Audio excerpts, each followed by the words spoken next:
ଆପଣ ଦି ତିନିଟା କଥା ଉଠେଇଛନ୍ତି। ପ୍ରଥମ କଥା ହଉଛି ଯାହା ଆପଣ ଉଠେଇଛନ୍ତି ଯେ ନବୀନ ପଟ୍ଟନାୟକ ସବୁବେଳେ କାହିଁକି ସଭାପତି ହେବେ, ତାଙ୍କ ଦଳରେ କଣ ଆଉ କେହି ଲୋକ ନାହାନ୍ତି ଯିଏକି ସଭାପତି ଚିନ୍ତା କରିପାରିବ ନ ହଉ କିନ୍ତୁ ଆପଣ ଏବଂ ଦଳରେ ପୁଣି ଆପଣ ସଜେଷ୍ଟ କରୁଛନ୍ତି ଦଳରେ ଗୋଟେ ରିଷ୍ଟ୍ରକ୍ଚରିଂ ହବା ଦରକାର, କାହିଁକି ନା ସବୁ ପ୍ରଡକ୍ଟର ଗୋଟେ ଏକ୍ସପାୟରି ଡେଟ୍ ବି ଥାଏ, ସତ କଥା। କିନ୍ତୁ ସେ ଯୋଉ ଷ୍ଟ୍ରକ୍ଚରିଂ ରିଷ୍ଟ୍ରକ୍ଚରିଂ ଏବଂ ଦଳର ଏଇ ଯୋଉ ଗଣତାନ୍ତ୍ରିକ ବ୍ୟବସ୍ଥାରେ ଗୋଟେ ନୂଆ କିଛି କଣ ହବ, এটা ଆପଣ କେବେ କଣ ଦେଖିଛନ୍ତି? ସେ ଦଳର ଚରିତ୍ର ହିଁ ଅଲଗା, ମୂଳରୁ ଆପଣ ଦେଖିଛନ୍ତି। ସେ ଦଳ କେବଳ ନବୀନ ପଟ୍ଟନାୟକ ସେଇଠି ସରିଗଲା।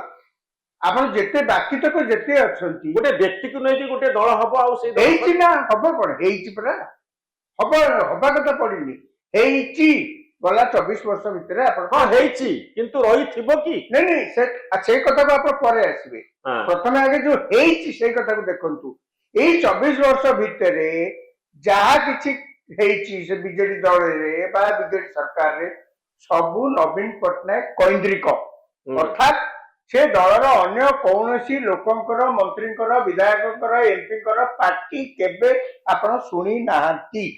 ଏବଂ ନବୀନ ପଟ୍ଟନାୟକ ପୁଣି ତାଙ୍କର ଯାହା କାର୍ଯ୍ୟଶୈଳୀକି ଆପଣ ଯଦି ପର୍ଯ୍ୟାଲୋଚନା କରିବେ, ସିଏ ଏସବୁ କାମରେ ବିଶ୍ୱାସ ବି କରନ୍ତୁନି।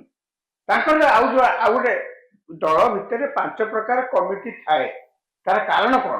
ଦଳ ଯେତେ ଫିଡବ୍ୟାକ୍ କଲେକ୍ଟ କରିବ ଗ୍ରାଉଣ୍ଡ ଲେବୁଲରୁ ସେତେ କଥା ଜାଣିବ ଏବଂ ଦଳ ମଧ୍ୟ ଲୋକଙ୍କର ଆସ୍ଥାଭାଜନ ଅଧିକାରୁ ଅଧିକା ହେଇପାରିବ। 1 2ରେ ଆପଣ ଯେତେ ନୂଆ ନୂଆ ବ୍ଲଡ, ନୂଆ ନୂଆ ଲୋକଙ୍କୁ ଦଳ ଭିତରକୁ ଆଣିବେ, ଦଳ ସେତେ ମଧ୍ୟ ଇଭଲ୍ଭ କରିବ, ଦଳ ସେତେ ନୂଆ ଆଇଡିଆ ନବ।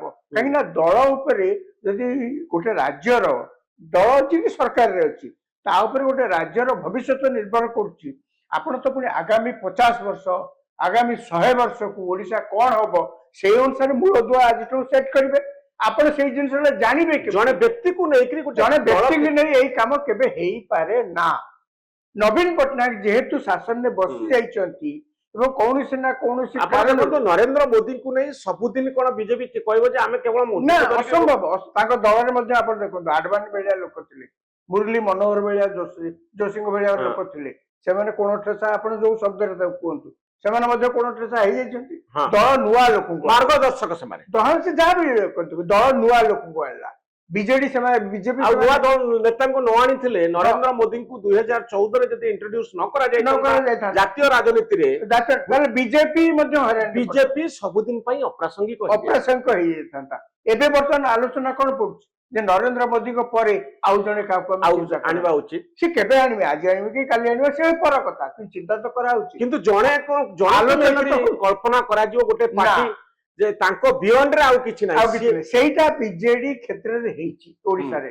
ବିଜେଡି ବର୍ତ୍ତମାନ କଂଗ୍ରେସ ପାଇଁ ସବୁଠାରୁ ବଡ କଥା ହଉଛି ଯେ ଗାନ୍ଧୀ ପରିବାରକୁ ନେଇକି ସିଏ ଆଉ ଚିନ୍ତା କରିପାରନ୍ତିନି କିଛି, ମଝିରେ 24-23 ଜଣ ନେତା ବାହାରିଥିଲେ, କ୍ୱେଶ୍ଚିନ୍ କରିଥିଲେ ଗାନ୍ଧୀ ପରିବାର ବାହାରେ ବି ଚିନ୍ତା କରାଯାଉ ଲିଡରସିପ କୋଉଠୁ ଆସିବେ, ରାହୁଲ ଗାନ୍ଧୀ ବାରମ୍ବାର ଫେଲ ମାରୁଛନ୍ତି, ସେତେବେଳେ ଗୋଟେ କ୍ୱେଶ୍ଚିନ୍ ଗୁଲାମ ନବୀ ଆଜାଦ। ବର୍ତ୍ତମାନ ଦେଖନ୍ତୁ ବିଜେଡିରେ କଣ ହେଲା।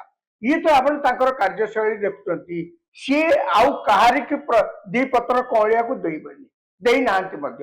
ବର୍ତ୍ତମାନ ଦେଖନ୍ତୁ ପାର୍ଟି ଯେତେବେଳେ ପାୱାରରୁ ଚାଲିଗଲା, ବହୁତ ଫାଟ ପଦାକୁ ଦିଶିଲା, ପାଣି ଶୁଖିଗଲା, ଗଡିଆ ଭିତରେ କେତେ ଫାଟ, କେତେ କଉ ଅଛନ୍ତି କି ମାଗୁର ଅଛନ୍ତି ସବୁ ଜଣା ପଡିଲା।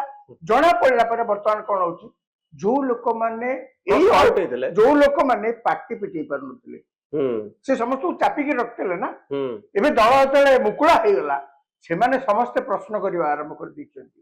ନବୀନ ପଟ୍ଟନାୟକ ଆଜି ଯୋଉ ମିଟିଂ କି ଡାକି ନାହାନ୍ତି ତାଙ୍କ ଦଳ ତରଫରୁ, ମାନେ ନବୀନ ପଟ୍ଟନାୟକ ଡାକି ନାହାନ୍ତି, ତାର କାରଣ ହେଲା ସିଏ ହଠାତ୍ ଡାଇଜେଷ୍ଟ କରିପାରୁନାହାନ୍ତି। ଆରେ ଏଇ ଲୋକମାନେ କାଲି ପାର୍ଟି ଫିଟୁ ନଥିଲେ, ଆଜି ମତେ ପ୍ରଶ୍ନ କରୁଛନ୍ତି। କଣ ପ୍ରଶ୍ନ କରୁଛନ୍ତି? ଆପଣ ବିରୋଧ କରିବାକୁ କହିଥିଲେ, ଆପଣ କିଏ, ଆପଣ ପୁଣି କେମିତି କହିଲେ ତାକୁ ବିବେକ ଅନୁସାରେ ଭୋଟ ଦେବା ପାଇଁ? ଯଦି ବା ଆପଣଙ୍କୁ ନ ପଚାରି କରିଛନ୍ତି, ଆପଣ କାହିଁ କୈଫିୟତ ମାଗୁନାହାନ୍ତି, ଆପଣ ତାଙ୍କୁ ଦଳରୁ କାହିଁ ସସ୍ପେଣ୍ଡ କରୁନାହାନ୍ତି? ଏଇ କଥା ଯଦି ହେଇଥାନ୍ତା ଶାସନରେ ଥିଲା ବେଳେ 2 ମିନିଟ ଲାଗିନଥାନ୍ତା, ତାଙ୍କୁ ଦଳରୁ ବିଦା କରିଦେଇଥାନ୍ତେ। ଆଜି କାହିଁ ସେ କରିପାରୁନାହାନ୍ତି? କାହିଁକି ନା ସିଏ ହଉଛନ୍ତି ଏଇ ସବୁର ପ୍ରଯୋଜକ ଏବଂ ନିର୍ଦ୍ଦେଶକ। ସେଇ କରେଇଛନ୍ତି। କିନ୍ତୁ ରାଜା ବାବୁ ଆପଣ ଆଉ ଗୋଟେ କଥା ଲକ୍ଷ୍ୟ କରନ୍ତୁ ଆର ଇମ୍ପାକ୍ଟ କଣ ହବ? ନା ଇମ୍ପାକ୍ଟ ମୁଁ ଆସୁଛି ସେଇଠିକି ଆସୁଛି ଅପେକ୍ଷା 10 ସେକେଣ୍ଡରେ ସାରିଦେବି। ସେଇଠିକି ଆସୁଛି ଇମ୍ପାକ୍ଟ କଣ? ଇମ୍ପାକ୍ଟ ହଉଛି ଏଇଆ ଯେ ନବୀନ ପଟ୍ଟନାୟକ ଯେତେବେଳେ ଅନ୍ୟମାନେ ପ୍ରଶ୍ନ କରିବା ଆରମ୍ଭ କରିଛନ୍ତି ସିଏ ଜାଣୁଛନ୍ତି ଯେ ତାଙ୍କର ସେ ହଠାତ୍ ଦୁର୍ବଳ ହେଇଯାଇଛନ୍ତି, ବିରୋଧୀ ପକ୍ଷକୁ ଆସିଛନ୍ତି, ଲୋକମାନେ ତାଙ୍କ ଦଳ ଭିତରେ ପାଟି ନ କରିବା ଆରମ୍ଭ କଲେଣି। ସେ କାହିଁକି ପାଟି କରୁଛନ୍ତି? ସେମାନେ ଏଇ ମହୁକାରେ ଦେଖୁଛନ୍ତି ଯେ ଆମେ ନବୀନ ପଟ୍ଟନାୟକର ପାଖକୁ ଆସିପାରିବୁ କି, ପାଖ ଲୋକ ହେଇପାରିବୁ କି? ତାଙ୍କ ପାଖ ଲୋକ କିଏ? ପ୍ୟାରୀ ମହାପାତ୍ର ଗୋଟେ ସମୟରେ ଥିଲେ, ଏବେ ପାଣ୍ଡିଆନ। ସିଏ ସନ୍ନ୍ୟାସ ନେବେ ବୋଲି କହିଥାନ୍ତୁ କି ଯାହା କରିଥାନ୍ତୁ, ଏକଥା ସମସ୍ତେ ତାଙ୍କରି ଦଳ ଲୋକ କହୁଛନ୍ତି। ସେ ଘର ଭିତରେ ଅଛନ୍ତି ନା, ସେଇ ସବୁ ପରିଚାଳିତ କରୁଛି ରିମୋଟ କଣ୍ଟ୍ରୋଲ, ଏକଥା ତାଙ୍କ ଦଳ ଲୋକ କହୁଛନ୍ତି ନା, ଆପଣ ତ କହୁନାହାନ୍ତି, ମୁଁ ତ କହୁନି ନା। ସିଏ ଯେତେବେଳେ ଦେଖୁଛନ୍ତି ଯେ ପ୍ରକୃତରେ ନବୀନ ପଟ୍ଟନାୟକ ଏଇ ଲୋକ ଦ୍ୱାରା ଏବେ ବି ପରିଚାଳିତ ହଉଛନ୍ତି, ଏକ ଦୁଇରେ ପ୍ରକାଶରେ ମଧ୍ୟ ଥରେ ଥରେ କହିଛନ୍ତି ପାଣ୍ଡିଆନ ବଢିଆ ଲୋକ ହଁ ଯାହା ହଉଛି କହିଛନ୍ତି। ତେଣୁ ଏଇ ଲୋକମାନେ ଦେଖୁଛନ୍ତି ଯେ ପର୍ଯ୍ୟନ୍ତ ଏ ପାଣ୍ଡିଆନ ଫ୍ୟାକ୍ଟର ଏଠୁ ନ ଯାଇଛି ଆମେ ନବୀନ ପଟ୍ଟନାୟକର ପାଖ ଲୋକ ହେଇପାରିବୁନି। ନବୀନ ପଟ୍ଟନାୟକ ସେ ବାରମ୍ବାର ବିଭିନ୍ନ ମାଧ୍ୟମରେ ମେମୋରାଣ୍ଡମ ଦଉଛନ୍ତି, ହୋଟେଲରେ ମିଟିଂ କରୁଛନ୍ତି, ଏ ଗ୍ରୁପ ସେ ଗ୍ରୁପ। ମୂଳ ଉଦ୍ଦେଶ୍ୟ ହଉଛି ଏମାନେ ଯାଇକି ନବୀନ ପଟ୍ଟନାୟକ ଯାହାକୁ ନବୀନ ପଟ୍ଟନାୟକ କହୁଛନ୍ତି ମୁଁ ତମମାନଙ୍କୁ ବିଶ୍ୱାସ କରି ନେବାକୁ ରାଜି ନୁହେଁ। ଯେତେ ଯାହା ଏମାନେ କରିଲେଣି ଏପର୍ଯ୍ୟନ୍ତ ନବୀନ ପଟ୍ଟନାୟକ ପଦଟି କୋଉଠି କିଛି କହିଲେ କାହିଁ କହୁନାହାନ୍ତି? ଆପଣ କହିଲେ କାହିଁ କହୁନାହାନ୍ତି? ତାର କାରଣ ହଉଛି ପାର୍ଟି କରିବ ଯେତେ ସେମିତି ପାର୍ଟି କରୁଥା, ମୁଁ ତୁମ କଥା କିଛି ଶୁଣିବିନି, ଇଚ୍ଛା ହେଲେ ରୁହ। କିନ୍ତୁ ଏହାର ରିପରକ୍ୟୁସନ ହଉଛି, ଏହାର ପ୍ରଭାବ ହଉଛି ଯୋଉ ନେତା ମାନେ ଆଜି ସ୍ୱର ଉଠାଉଛନ୍ତି ତାଙ୍କୁ ନ ଡକାଯିବା ଫଳରେ ସେମାନେ ଯଦି ତାଙ୍କ ପାର୍ଟିକୁ ଚୁପ୍ କରି ବସିବେ, ଏଇଟା ନୁହେଁ। ପାର୍ଟିକି ଚୁପ୍ କରି ନ କରିପାରନ୍ତି ଦଳର ବେଶୀ କିଛି କ୍ଷତି କରିପାରିବେନି।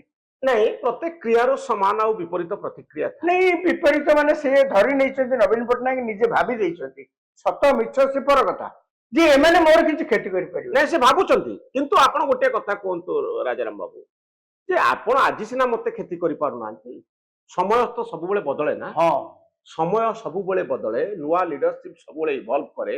ଆଜି ଯାହାକୁ ଆପଣ ଶକ୍ତିହୀନ ବୋଲି କହୁଛନ୍ତି ତାଙ୍କ ଭିତରେ ବି ଗୋଟେ ସମୟରେ ଶକ୍ତି ପଳେଇ ଆସିବ। ସତ କଥା କହିବାକୁ ଗଲେ କାଲି କିଏ ଦେଖିଛି? କାଲି କଣ ଦେଖିଥିଲେ ଯେ କ୍ଷମତାରୁ ପଳେଇବେ?